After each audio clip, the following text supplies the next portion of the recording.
here at the Charlotte-Mecklenburg Police Department assigned to the Public Affairs Office.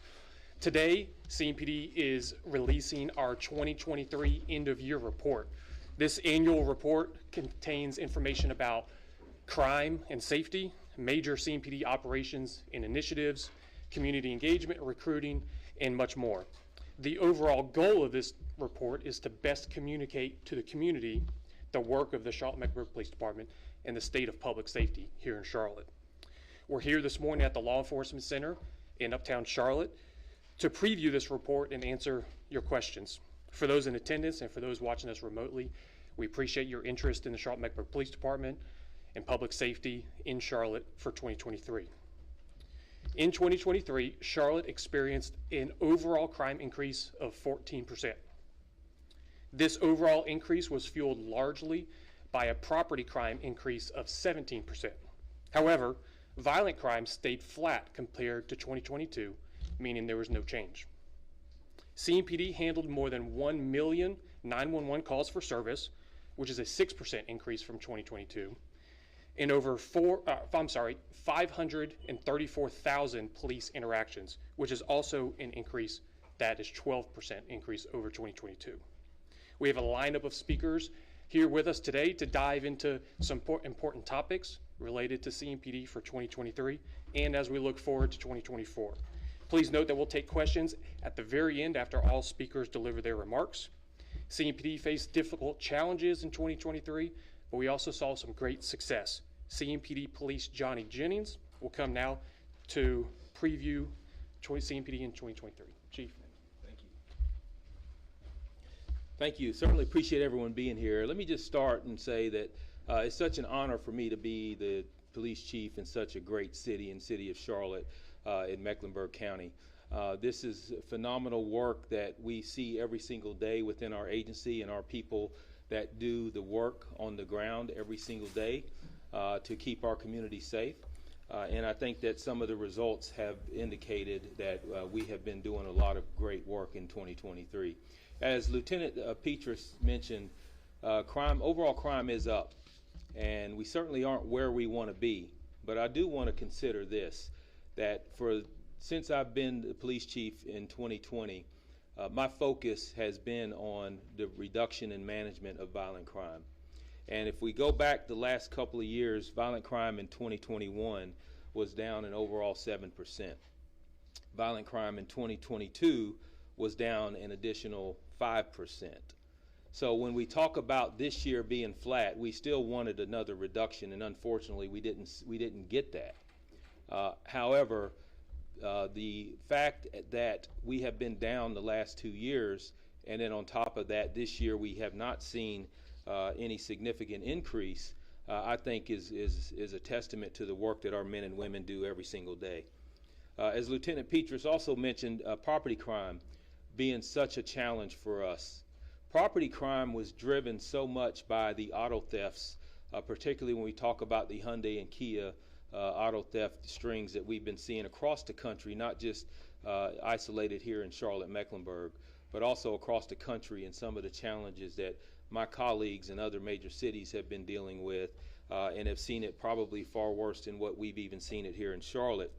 The Hyundai Kia thefts and auto thefts and larceny from autos have mainly been driven by juveniles and young adults. And that's an issue. We have significant issues dealing with the juveniles that feel like that it's a game to go out and steal a vehicle, or it's fun to go out and break into cars and steal items from inside of cars. And that the increase that we've seen as a result of that has been detrimental to our efforts in managing crime. There have been some positive moves, and we talk about accountability within the criminal justice system. Very proud to see where our legislation has passed for the Pretrial Integrity Act that ensures that people who are committing violent acts amongst our citizens and preying amongst our community are going to be held accountable to have to go in front of a judge in order to get a bond set. I think that's a huge success for us and a step in the right direction, but there needs to be more accountability. Although we talk about accountability from the magistrate's office, we also have to look at accountability across the entire criminal justice system. And that's ever so important if we want to keep our community safe. If you look at what CMPD is doing, and you look at the amount of arrests that we've made, I think arrests were up again last year. And you talk about an individual who has been arrested 10, 15, 20 times. That tells me that we are arresting the right people. But where is that failure coming through in the other parts of the criminal justice system to make sure not just that incarceration is part of the solution, but also rehabilitation? And how do we make sure that this individual does not go out and continue to prey upon our men and women in our society to keep our community safe? You know, we talked, another priority that I've always had is also to ensure that we fill the vacancies and the gaps that we've seen within Charlotte-Mecklenburg Police Department with sworn personnel, because that is so important to make sure that we keep our community safe and that we're able to do some of the projects and tasks that we set out to do, not only to investigate and solve crime, but to keep crime from happening and to deter criminal activity within our community. I am proud to say that applications have risen in 2023 to 31%. We are seeing a lot more applications that are coming into our police department, and that's allowing us to actually hire more people and have bigger classes and to add an additional academy class for 2024. The hiring is up 26%. That's pretty significant when we start talking about filling vacancies within our academy and making sure that as we move forward that we're making strides in filling that gap of the vacancies instead of going backwards when it comes to attrition. So we have a lot of things to look forward to. We're going to continue to add to our ranks and hire some outstanding men and women to keep our community safe, and I'm certain that we'll be talking about some great strides in that again next year's briefing. You're going to hear some great speakers come up and some people that are some officers that will come up and talk to you about some things that have been accomplished in 2023. I urge you just to listen to that, and I'll return to the podium afterwards, and at this time I'll turn it back over to Lieutenant Petrus. Thank you, Chief. So we've said it many, many times, and you just heard Chief Jennings say it again, reducing violent crime was a top priority in 2023.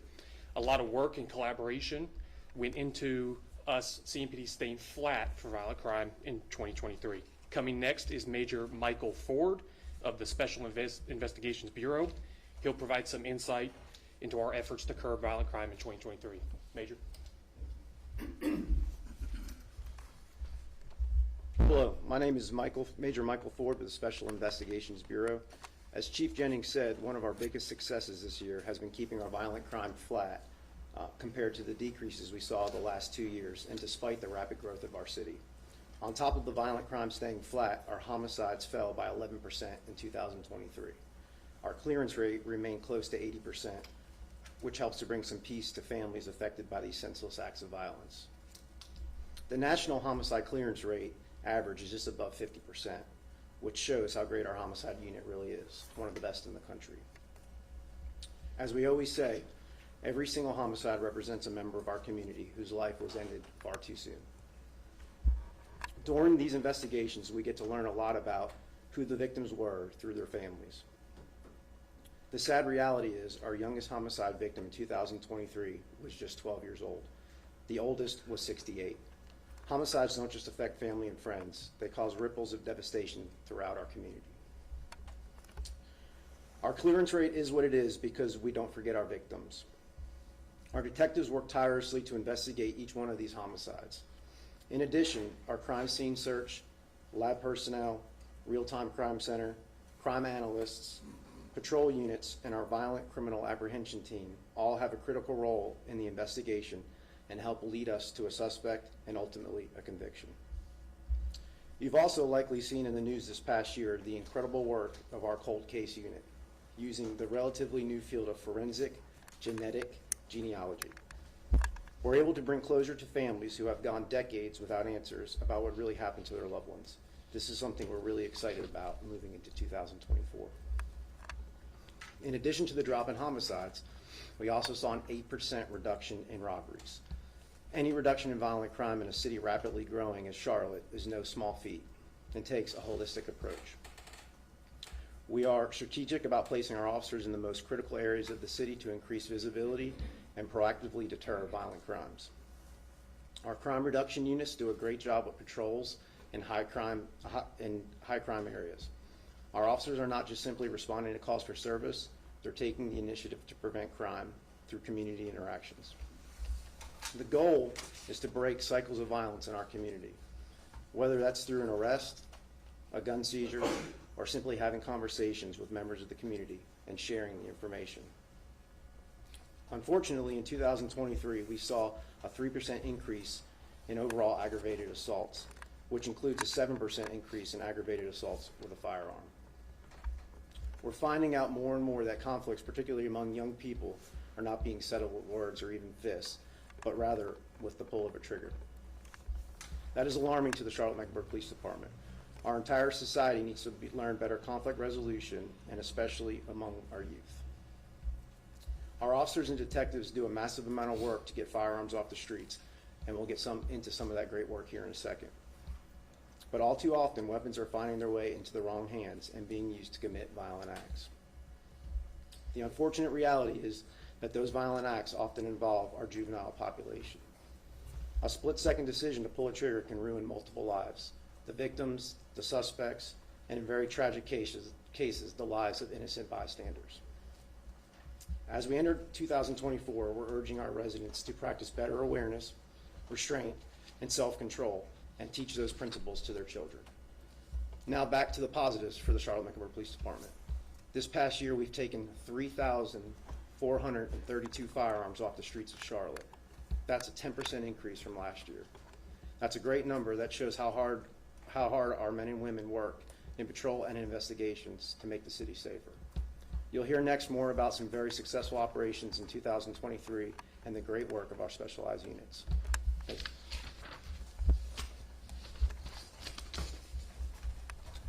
Thank you, Major.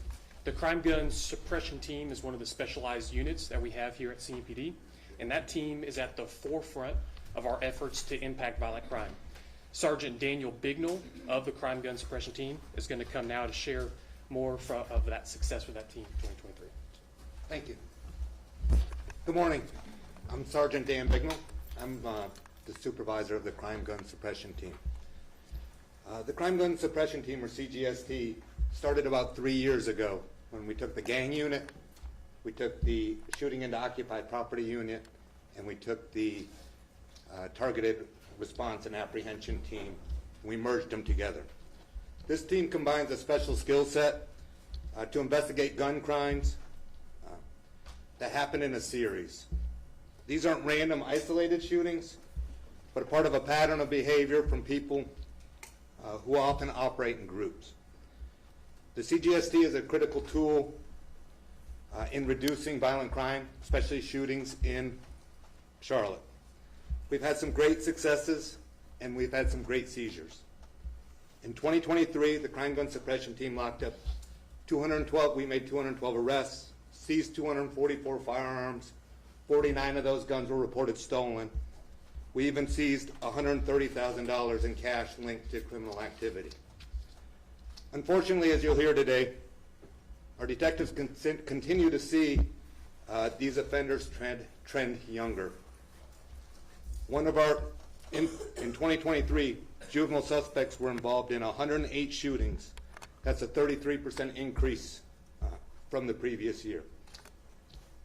One of our recent crime gun cases occurred in December 19th, where we found 4 teens inside a suspect vehicle that were involved in 7 shootings in the span of less than a week. This included a homicide investigation. Our detectives identified and located the vehicle in Hamilton Oaks community off of Beatties Ford Road. Metro Division, along with CGST, attempted to stop the car, but it led us on a high-speed chase. During the pursuit, the suspects threw a handgun out the window. The vehicle was tracked into York County, where it was recovered and the subjects were arrested. The 19-year-old behind the wheel was charged with felony plea to elude and possession of a stolen vehicle, along with resist, delay, and obstruct. The other teens, including a 17-year-old, were all charged with resist, delay, and obstruct. Each teen has a lengthy criminal history, as you can see on the screen, with more offenses likely pending. Like many of the cases Crime Gun handles, the teens were linked to shootings targeting groups of other young people and shooting into occupied properties and homes. This behavior is so dangerous because of how common it has become and because it can result in innocent third parties being injured. We have a particularly tragic case that happened on April 23rd on Burbank Drive in Metro Division. Officers found an 8-year-old girl, Olivia Velez, who was sleeping on the couch when several bullets ripped through her home. Olivia was struck with a bullet in the head. She survived, but suffered severe life-altering injuries. There were also multiple young people inside this house. There was a 1-year-old, a 3-year-old, and a 5-year-old. This case is still ongoing, but detectives believe that the home was targeted due to a conflict between groups of young people. We see these types of reckless shootings often. Teens and juveniles, targeting other teens and juveniles, and shooting into vehicles and homes. In some sort of retaliation that goes back and forth. Innocent people like 8-year-old Olivia get caught up in this violence. Like Major Ford and Chief Jennings have said, it goes beyond just the law enforcement. This isn't just a law enforcement issue, and it's become a societal issue that needs community solutions, including conflict resolution and better outlets for young people. We need to break the cycle. In the meantime, we'll continue to use all of our resources, our crime lab, our crime scene, our crime analysts, to help prioritize these types of crimes and try to tackle the gun-related violence in Charlotte. Thank you.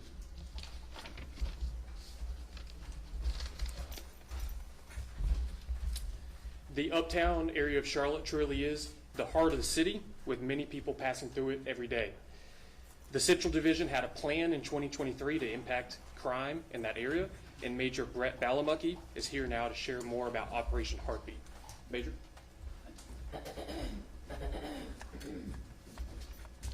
Good morning, everyone. I'm Major Brett Balamucky. I'm the Southeast Patrol Area Major, which includes Uptown.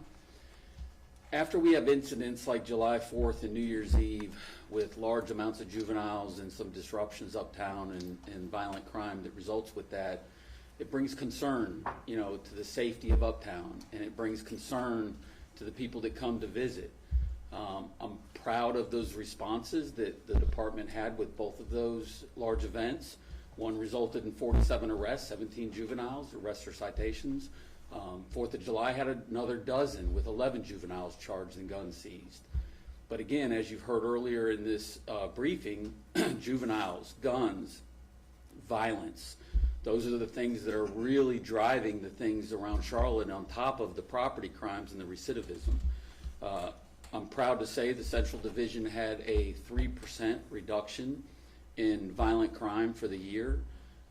That's due to a lot of hard work because as the numbers of people that visit Uptown increase, we continue to have more visitors, more venues, more events.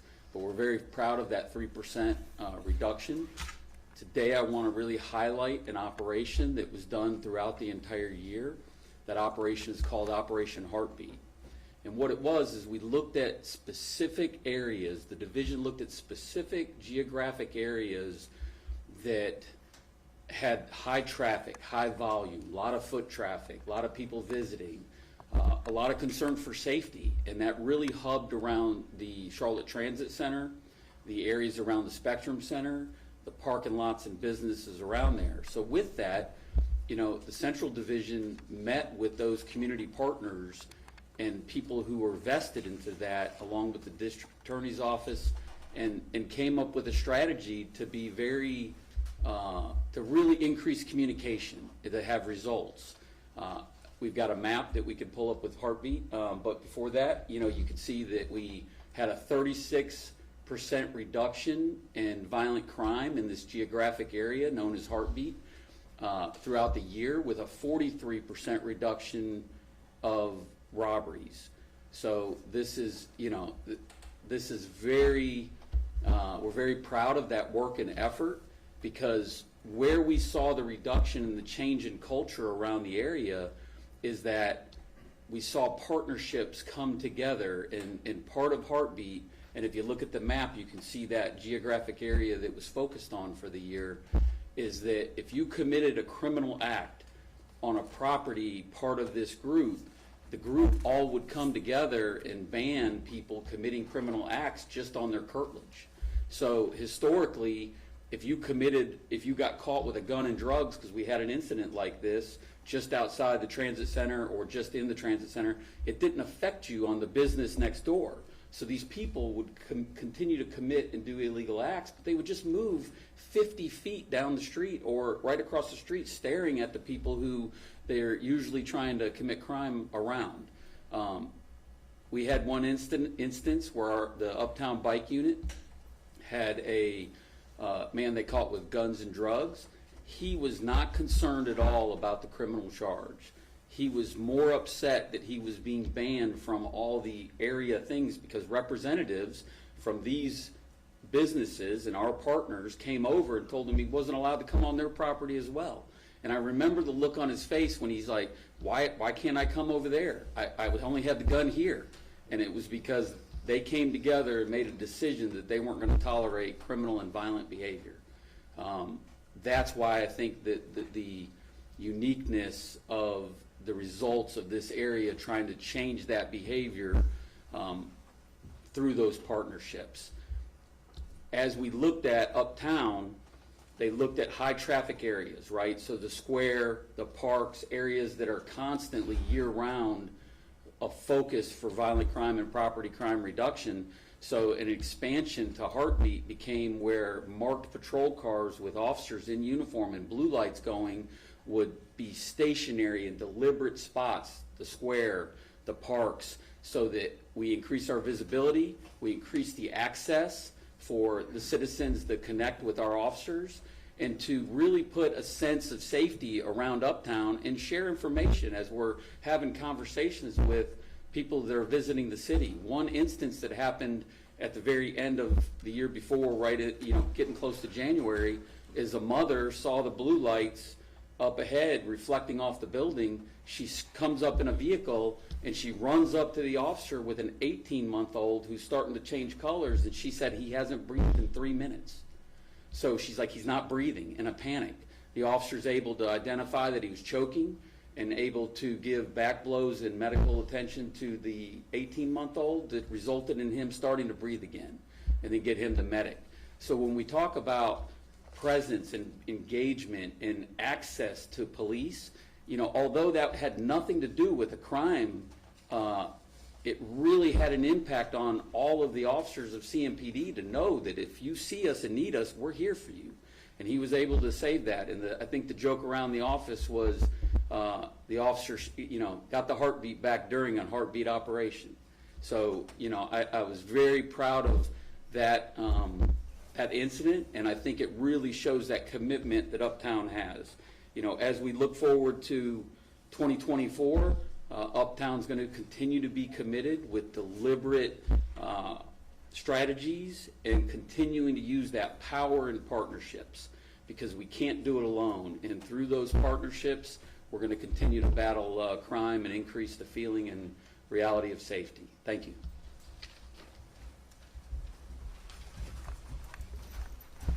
Thank you, Major. As I mentioned in the beginning, property crime was on the rise in 2023. In response, CMPD developed an operation to target the theft of high-end vehicles. This was named Operation Scarlet. Sergeant Miguel Jaco Vargas is coming next to detail the work of this special project. Good morning. I'm Sergeant Vargas with the Special Operations Bureau of the Charlotte-Mecklenburg Police Department. Another operation that we are very, very proud of with the Charlotte-Mecklenburg Police Department was Operation Scarlet. So SCARLET stands for Stolen Car Recovery and Law Enforcement Team. So following a string of high-end vehicles that were stolen from around the city of Charlotte, Charlotte-Mecklenburg Police Department put together a few detectives to build an operation called SCARLET. We were going to specifically target those high-end vehicle thefts. Those thefts occurred from homes, dealerships, valet garages. During this operation, our detectives were able to uncover a few individuals who were involved in these thefts. And these individuals were involved in these thefts not just in the city of Charlotte, but around the United States. Texas, Florida, Georgia, South Carolina, Virginia, just to name a couple. Once our detectives started to uncover these individuals, we started to make arrests, and we started to partner with our federal partners. A lot of these vehicles are being used in the drug trade as they're resold, and the money and the proceeds from those vehicles are used to purchase narcotics and firearms. A lot of these arrests and a lot of these vehicles we've been able to link to different robberies, occupied shootings and occupied dwellings and drive-by shootings in the city of Charlotte. We're proud to announce that SCARLET's efforts have resulted in the recovery of 180 stolen luxury vehicles across the Southeast that was worth more than $11 million $11 million. Detectives have also additionally seized 111 firearms during our investigation. We've also seized just under $1 million worth of narcotics during this investigation. Detectives have made 85 total arrests in reference to this investigation, and those 85 arrests cover over 800 criminal charges in 40 different jurisdictions in the United States. These are massive numbers, right? And they impact not just the city of Charlotte, but across the United States, especially the Southeast, right? We were able to accomplish this with teaming up with our federal partners at the FBI, HSI, and NICB to accomplish these efforts in recovering these vehicles and arresting these individuals. On the screen, you'll see one of our cases that we just were able to finish up in December. Detectives were able to get additional information and start to perform surveillance on the suspect, Aaron Woodson, and his address. We were able to locate that one of the vehicles at his address was a F-150, was stolen and cloned. Our detectives went to work, performed more surveillance, utilized our federal partners, and were able to get a search warrant and able to execute the search warrant at his residence. During the search warrants, our officers and detectives seized 4 additional vehicles. One was a Dodge Durango Hellcat, one was a Chevy Corvette, and the other one was a Jeep Grand Wagoneer. Additionally,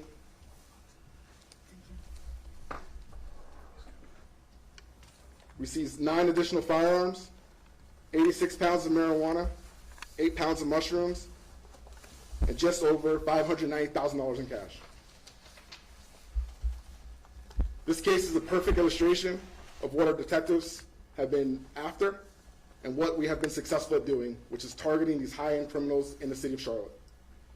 In 2024, we're looking forward to the continued success of SCARLET and the ripple effect that it will have in our jurisdiction. Thank you.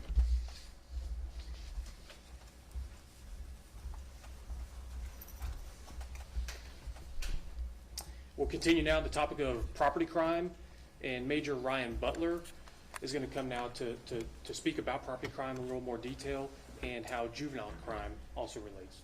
Major?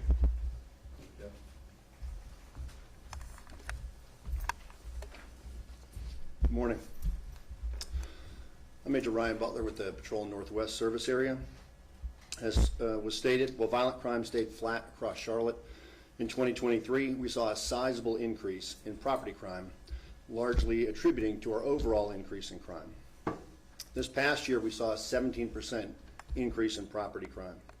That increase was mainly fueled by a 120% surge in auto thefts. In fact, if our auto thefts had stayed flat, with 2022 numbers continuing into 2023, the city of Charlotte would have only experienced a 4% increase in property crime instead of a 17% increase. Last year alone, more than 8,000 vehicles were reported stolen in the city of Charlotte. To break that down, that's the equivalent of 22 vehicles being stolen every single day. That's a staggering number. These car thefts are not a new issue, and much of it traces back to the Kia Hyundai social media challenge we've discussed previously that started in the summer of 2022. We're seeing the majority of car thefts being committed by teenagers. Juveniles account for 68% of all auto theft arrests. Kia and Hyundai thefts make up the majority of our total auto thefts at 67%. We've been partnering with residents and community organizations to reduce these theft opportunities. Our officers have handed out over 1,500 steering wheel locks to Kia and Hyundai owners. Our officers continue to work tirelessly to investigate auto thefts, to recover the vehicles, and to locate the suspects from these thefts. In 2023, CMPD recovered 62% of all stolen vehicles and made more than 1,200 total auto theft arrests. It was an increase in 98% on auto theft arrests over 2022. Remember though, juveniles are committing most of these auto thefts, and this crime, though very serious, is not classified as a violent crime. But it's not just auto thefts that are on the rise. In 2023, total larcenies rose 3%. That category includes an 8% jump in larcenies from automobiles. Juvenile arrests for larceny from auto increased by 128%. That's 219 juvenile arrests for larceny from auto in 2023. Larcenies from auto impact more than just the vehicle owners who deal with the damage to their vehicles and the loss of property. It also leads to firearms being stolen out of these vehicles and ending up in the hands of individuals who should legally not possess them. As you see in the slide, there were a total of 1,953 firearms stolen in Charlotte last year. Of that, 1,217 firearms were stolen from automobiles. We're seeing these repeated auto thefts and car break-ins lead to more sinister crimes. Juveniles are not just stopping at stealing cars. They're stealing guns out of cars and using these weapons to commit violent offenses. I'm going to share with you just a few examples. On December 28th of 2023 in the University City Division, one of our juvenile offenders, a 15-year-old with 13 arrests, including 5 for auto theft, led officers on a chase where he drove in excess of 100 miles per hour. 4 other juvenile offenders were in the car. When arrested, officers found 5 firearms in that vehicle. One of the suspects had recently cut off his electronic monitor and was wanted for a recent violent offense. On May 12th in the Central Division, a 15-year-old juvenile offender who's been charged 48 times in 2023, after being released from a youth development center, crashed a stolen car after fleeing officers. He was arrested and found with 2 firearms on his person.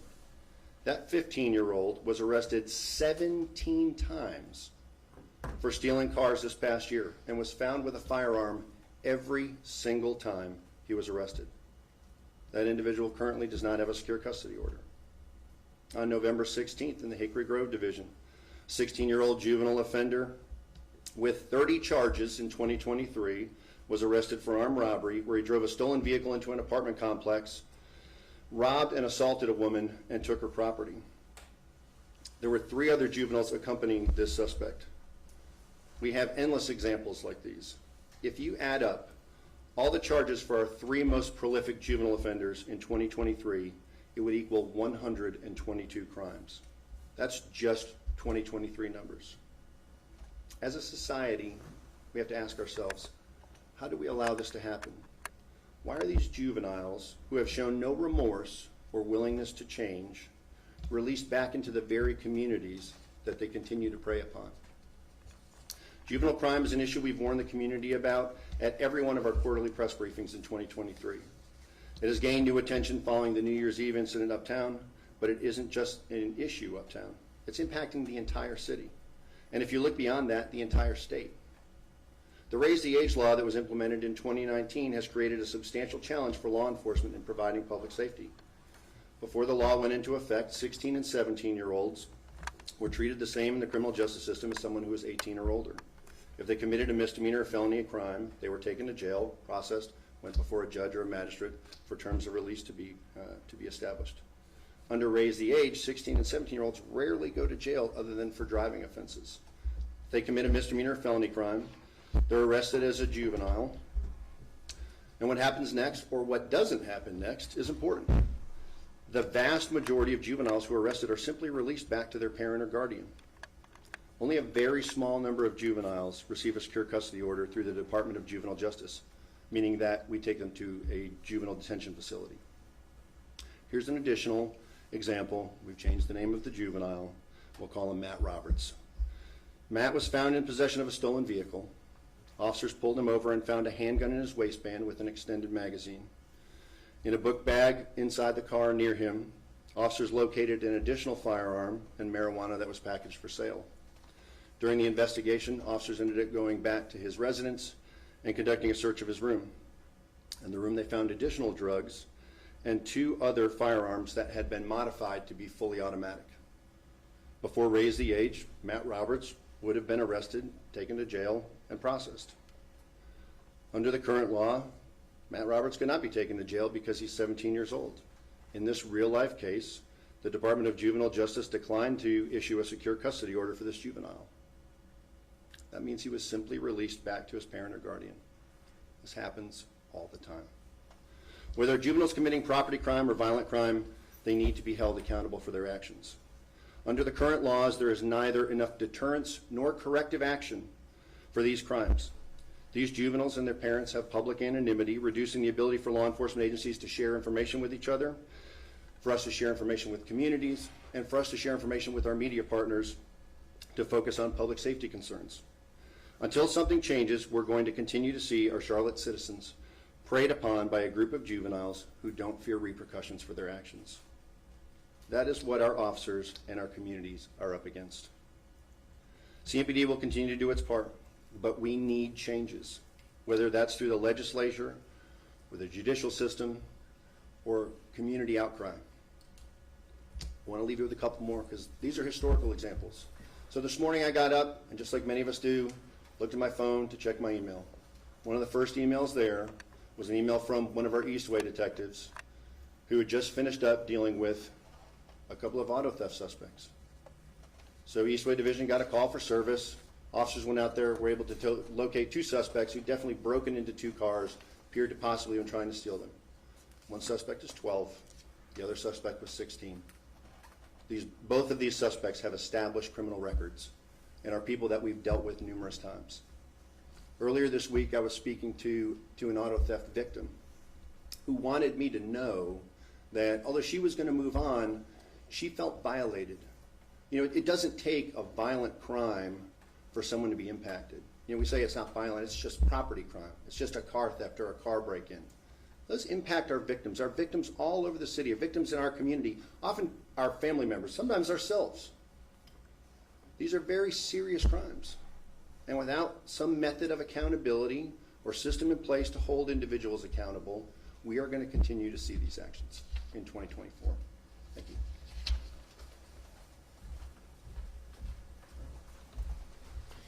Thank you, Major Butler.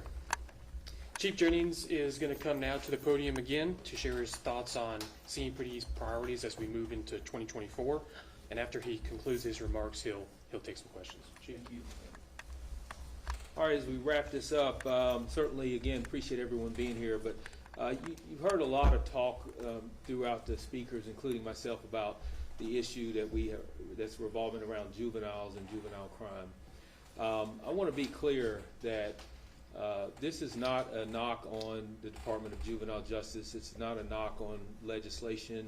It's just to bring attention to see what the challenges that we're dealing with out on the streets every single day. Some of those numbers are just astonishing to hear. When you talk about how many juvenile crimes that we're dealing with regularly, what percentage of juveniles are involved in the results of our crime stats, particularly with the auto thefts.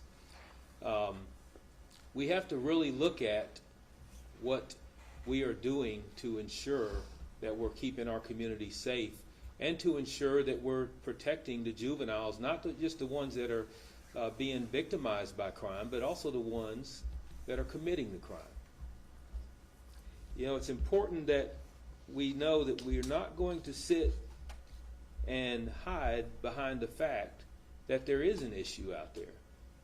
And I'll commit, as I have before, to do everything that I can to work with anyone that is willing to sit at the table, that we come together and make solutions to how do we make sure that the juveniles that we are dealing with every single day are not continuing to prey on our citizens. And that doesn't mean, when we talk about accountability for juveniles, we're not talking about let's just start arresting and making sure that everyone that we arrest is locked up and not free to roam about society. What we're talking about is accountability on the end of, you have to be accountable for the crime that you committed, and let's stop making excuses for those who are committing criminal activities over and over again. If incarceration is the answer, then let it be the answer. If rehabilitation is the answer, then let it be rehabilitation. But there has to be a lot more people smarter than me and smarter than anyone in this room that will have answers to how do we make sure that we steer juveniles into the right direction once they commit crimes. We're very proud of our juvenile interactions that we have within CMPD, our deterrence programs that we have, things that we are doing to make sure that juveniles do not reoffend. And just the other day we had meetings about other things that we can do that don't take a lot of action on our part, that don't take a lot of manpower or a lot of effort, but just take a lot of attention in dealing with the right people and the right juveniles that we come in contact with. We also need to look at, we heard some comments about raise the age. And I'm not a critic of raise the age. What I am thinking that needs to happen at this point is let's go back and look at raise the age and see if it's accomplishing what it set out to accomplish in the first place. Or is it hindering us in our efforts to fight crime? And we have to be able to do an analysis and a deep dive into evaluation of that. And if it's not, then maybe we need to look back and figure something else out. But at this time, I can tell you, just based on the numbers and the increase that we're seeing, it's something that needs to be certainly reevaluated. But at the same time, what needs to be reevaluated are the resources that are provided. You know, when you talk about Department of Juvenile Justice and our court system, you know, what are the resources that they have? Do they have enough to be able to take on the influx of numbers that we're providing to them just from the police side? And that needs to be evaluated. If not, let's get them more resources so they can deal with this. Let's pay them more staffing, whatever it takes to ensure that we can handle this and not continue to go down this slippery slope when we talk about juvenile crime. You know, it's unfortunate because there are bad people in this society, and when they get out and when we arrest them over and over again, and when they get back out, they are a problem with the police department. The more interactions that you have within CMPD and our officers on the streets every day, the more dangerous it becomes. And that's why I say sometimes incarceration is not just to protect our citizens from these bad people, it's to protect the bad people from themselves as well. And we're committed to do that. So as we move forward and we sit down and talk about what are the strategic priorities for Charlotte-Mecklenburg Police Department in 2024, it's going to be pretty simple based on what you've already heard. One, we're going to continue our efforts to manage violent crime and continue to try and get even more reductions even through what we've seen in the past 3 years.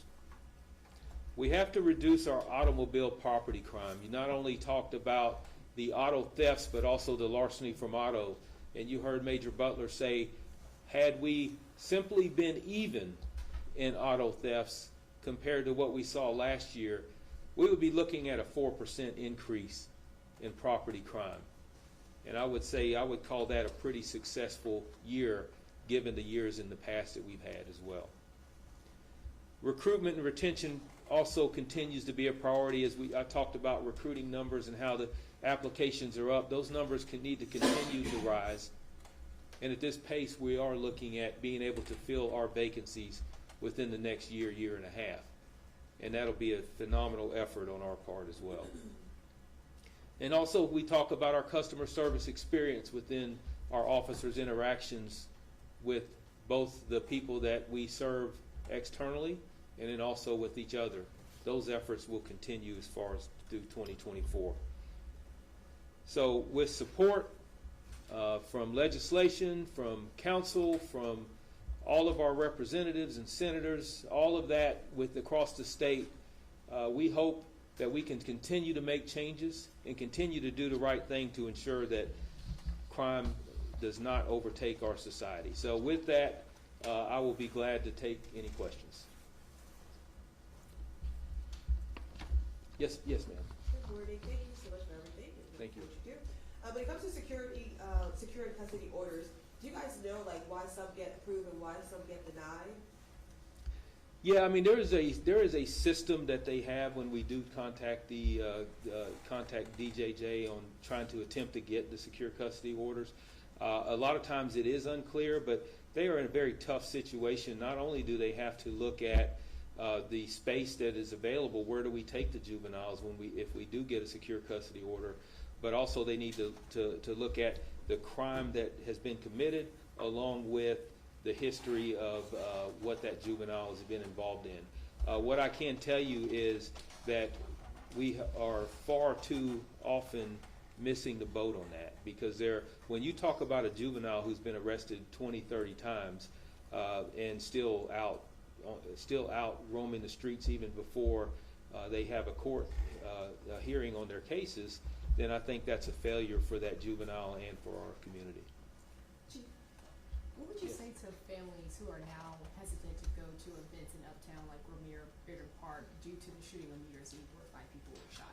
Yeah, certainly. So New Year's Eve, and you talk about, we mentioned 4th of July last year, again, and we're talking about young people who decide to come to these events and bring a firearm or other weapons or to commit criminal activity. And that's unfortunate. And you look at what happened New Year's Eve, it was actually outside of the footprint of the actual event itself and occurred in the park.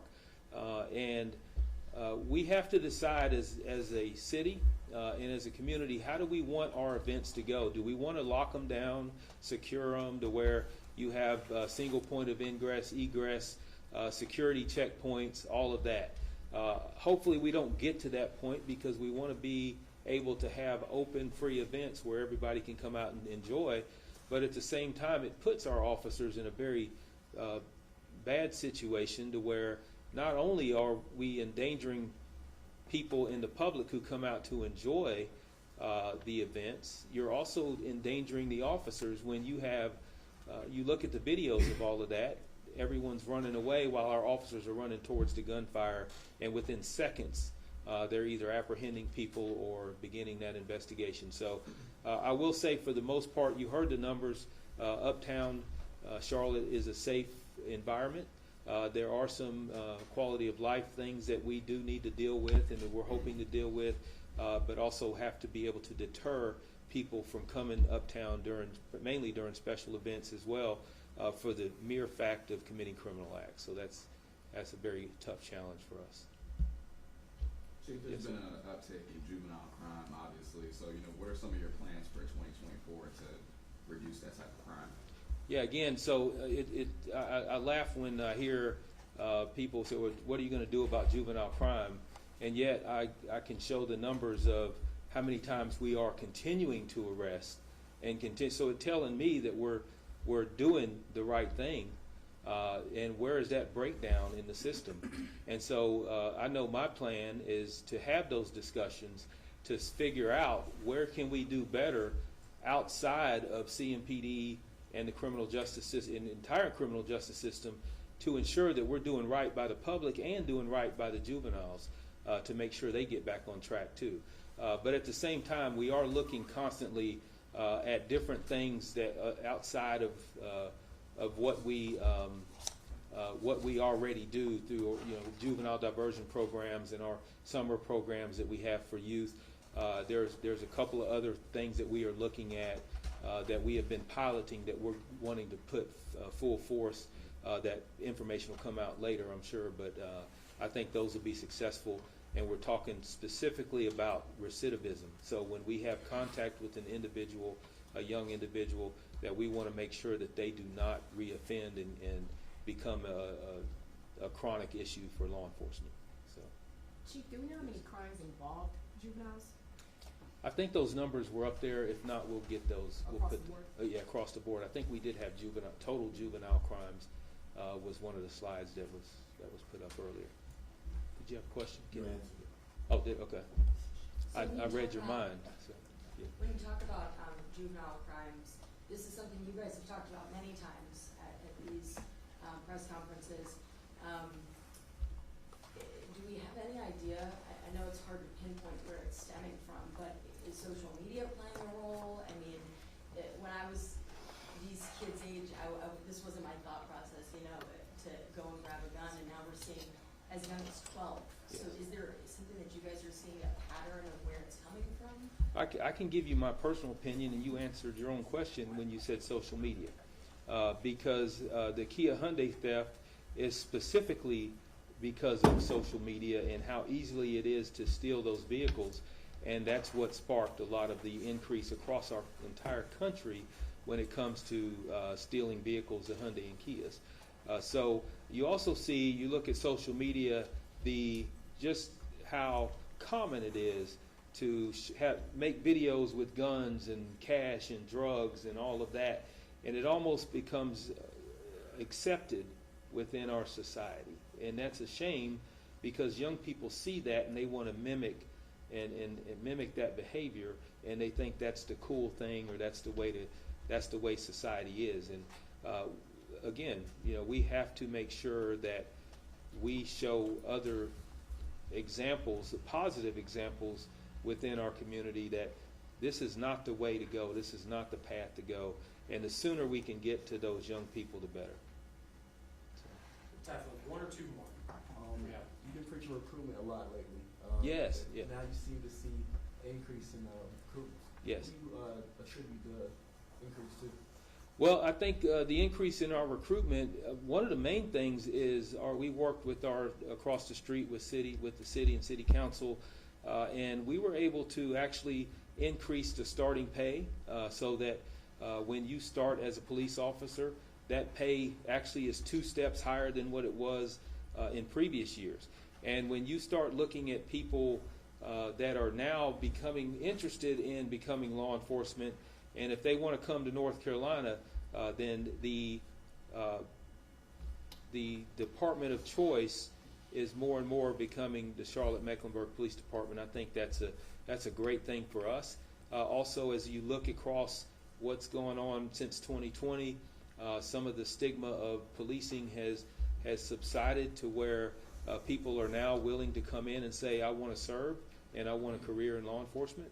And you couple all of that with just Charlotte being a great city and CMPD being a great department. All of that sparks the applications and the hiring. So, one last question for you. Can you explain the decision for not deciding to hold a press conference following the New Year's Eve shooting? Can I explain that? Yeah, the decision why you guys decided not to hold a press conference. Well, we sent out several releases on what kept everyone up to date on the investigation. Generally have not done press conferences for shootings that were not anywhere else in the city. If it's not life-threatening, or you're talking about people that were shot below the knee.